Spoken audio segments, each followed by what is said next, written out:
নমস্কার। আজকে মঙ্গল গ্রহ নিয়ে আলোচনা করব। মঙ্গল গ্রহ হচ্ছে ঊর্জার কারক গ্রহ।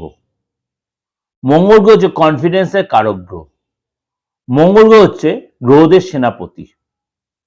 এই মঙ্গল গ্রহ তার যখন ট্রানজিট হয় কম বেশি ৪৫ দিন অন্তর অন্তর একটা রাশি চেঞ্জ হয়। অর্থাৎ মঙ্গল গ্রহ দীর্ঘদিন তার নিজ রাশি বৃশ্চিক রাশিতে ছিল। মঙ্গল রাশির অধিপতি হচ্ছে দুটো রাশির অধিপতি মঙ্গল, একটা হচ্ছে মেষ রাশি অগ্নি রাশি, আবার জলরাশি বৃশ্চিক রাশির অধিপতি মঙ্গল। এই মঙ্গল দীর্ঘদিন বৃশ্চিক রাশি অর্থাৎ ৩৫ বৃশ্চিক রাশি থাকার পর এই মঙ্গল 7 ডিসেম্বর 2025 সন্ধে 7:26 মঙ্গল গ্রহ বৃশ্চিক রাশি ছেড়ে ধনু রাশিতে প্রবেশ করেছে। সুতরাং এই যে মঙ্গল গ্রহ বৃশ্চিক রাশি ছেড়ে ধনু রাশিতে প্রবেশ করলো, আগামী 45 ডেজ আপনার জন্য কি প্রভাব বিস্তার করবে?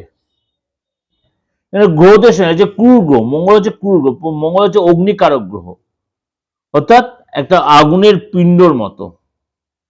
যার বাচ্চাতে মঙ্গলের সিচুয়েশন যত স্ট্রং সে তত কনফিডেন্ট হয়, তার মধ্যে যত অহংকার ঔদ্ধত্য থাকবে। কিন্তু ঔদ্ধত্য অহংকার থাকলেও সে কিন্তু কোনো কাজ কিভাবে হাসিল করতে হয়, কাকে কিভাবে গ্রিপে নিয়ে কিভাবে, এটা কিন্তু মঙ্গল গ্রহ ডেভেলপ হলে ভালো।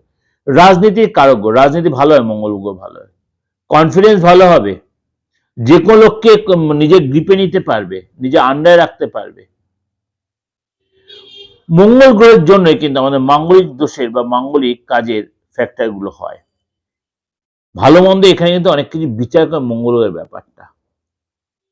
মঙ্গলের একাধিক নক্ষত্র রয়েছে, আপনারা জানেন প্রত্যেকেই। সুতরাং এই যে মঙ্গল গ্রহ দীর্ঘ ৪৫ দিন পর আবার ৪৫ দিনের জন্যই আপনার বৃশ্চিক রাশি যে ধনু রাশিতে প্রবেশ করলো, অর্থাৎ নিজ রাশি ছেড়ে, সেটা আপনার জন্য কি এফেক্ট দিচ্ছে?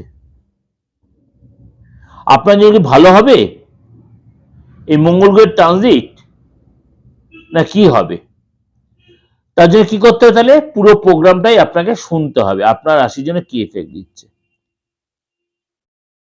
চলুন তাহলে জেনে নিই এই মঙ্গল গ্রহ ১২ রাশির ক্ষেত্রে, ইন্ডিভিজুয়াল আপনার রাশির ক্ষেত্রে কি এফেক্ট দিচ্ছে আগামী 45 ডেজ।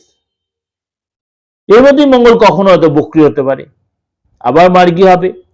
কি কি এফেক্ট দিচ্ছে?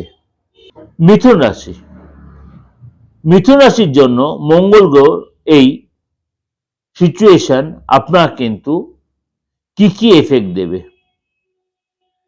আপনার ক্ষেত্রে মঙ্গলের ট্রানজিট জাতক জাতিকার জীবনে কোনো ছোটখাটো পজিটিভ ভাব থাকবে এবং আপনার মধ্যে একটা এনকারেজ ভাব এসে যাবে।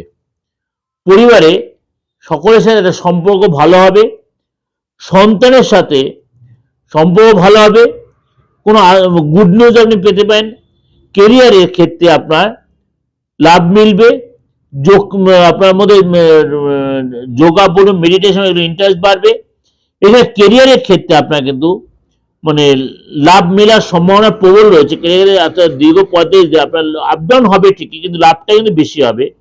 নেতৃত্ব দেওয়ার ক্ষমতা বাড়বে, এইসব আপনার প্রমোশন বাড়তে পারে, কর্মসূত্রে আপনার ভালো জায়গায় পোস্টিং হতে পারে, ট্রান্সফার হতে পারে। এসব আপনার নতুন কোনো চাকরি, নতুন কোনো যোগাযোগ আপনার আসতে পারে। এবং এসব আপনাকে বলবো, আমি একটাই রিকোয়েস্ট করবো, আপনি যে সেক্টরে থাকুন, পড়াশোনা করবেন, চাকরি করুন, দুম কষে যারা চেঞ্জ করবেন না, তাহলে কিন্তু আপনার ফ্যাক্টর হতে পারে মঙ্গলের ট্রানজিট। সবার ক্ষেত্রে ভালো হলেও চেঞ্জ করার জন্য অবশ্যই আপনার ব্যক্তিগত কারোর সাথে কনসাল্ট করে নেবেন, কারণ ব্যক্তিগত প্রত্যেকের কম বেশি অ্যাস্ট্রোলজি, যারা অ্যাস্ট্রোলজি প্রোগ্রামে কম বেশি আছে। এবং আপনি শেয়ার মার্কেটে 7টায় এবং এসে কিন্তু আপনি অবশ্যই অর্থ লাভ করতে পারবেন যদি আপনি ইনভেস্ট করেন। ব্যবসা আপনার শেয়ার বাজারে আপনার দ্বারা কিন্তু আপনার যথেষ্ট ডেভেলপ হবে, এই সময় আপনি অর্থ কামাতে পারবেন। জীবনসাথীর সাথে আপনার যথেষ্ট ভালো সময় কাটবে। এই সময় আপনার রিলেশনের জায়গাটা যথেষ্ট ভালো দেখা যাচ্ছে এবং এই সময় আপনার কনফিডেন্স বা ঊর্জা বলুন, সেটা যথেষ্ট ভালো থাকবে। আপনার মনে করেন এই সঙ্গে জমি জায়গা লিটিগেশন কোনো কাজ করেন, আপনি জমি জায়গার সঙ্গে কাজগুলো আপনার মিটে যাবে। আপনি বড় রাজনীতিবিদ হন, তাহলে সেখানেও আপনি কিন্তু প্রপার ওয়ে পাবেন, প্রপার সাপোর্ট পাবেন, এবং আপনার কিন্তু ভবিষ্যতের প্ল্যানও আপনি করতে পারবেন। অর্থাৎ মঙ্গল গ্রহের ট্রানজিট বা কোনো গ্রহের ট্রানজিট যেমনি ভালো দিকটা দেয় তেমনি খারাপ দিকটা দেয়, সেটা আপনার ক্ষেত্রে কি দেখবে সেটা আমি আপনাকে শেয়ার করলাম। এবং যারা দীর্ঘদিনের বিয়ের চিন্তায় ভুগছেন, এই মঙ্গল গ্রহের ট্রানজিটে আপনাদের মিথুন রাশির লোকেরা, আপনারা অবশ্যই এই যে আগামী একটা মাস আপনার যে সব কাজে সফলতা মঙ্গল গ্রহের ট্রানজিট, আপনি সেটাকে প্রপার ইউটিলাইজ করবেন। যাই হোক, একটা কথা বলি, আপনাদের কাছে এই মঙ্গলের ট্রানজিট আপনাদের অনেকটা ডিটেলে ব্যাখ্যা করলাম। ভালো থাকবেন, আর ভালো লাগলে অবশ্যই লাইক করবেন। যোগাযোগ করতে হলে সামনে যে বুকিং নাম্বার রয়েছে 8910732594339606 ফোন করে আপনি আমার সাথে কনসালটেশন নিতেই পারেন। নমস্কার, ভালো থাকবেন।